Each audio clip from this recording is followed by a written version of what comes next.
Naglabasan ng warrant of arrest ang Senado laban kay Pastor Apollo Kibuloy. Bukod po dyan, patong-patong na kaso sa korte ang isinampa laban sa kanya. Nasa frontline na balitang yan si Elaine Fulgencio. Sinampahan na ng Davao City Prosecutor's Office si Kingdom of Jesus Christ leader Pastor Apollo Kibuloy.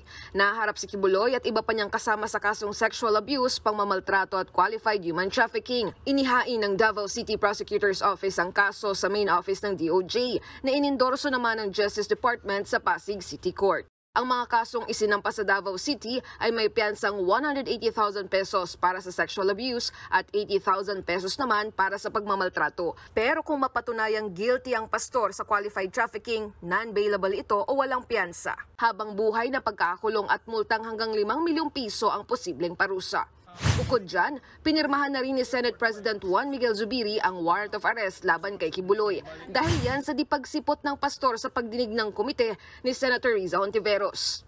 We tried to do our best to, of course, to give due process to Pastor Kibuloy. So I requested the chairperson to give out a show cause order.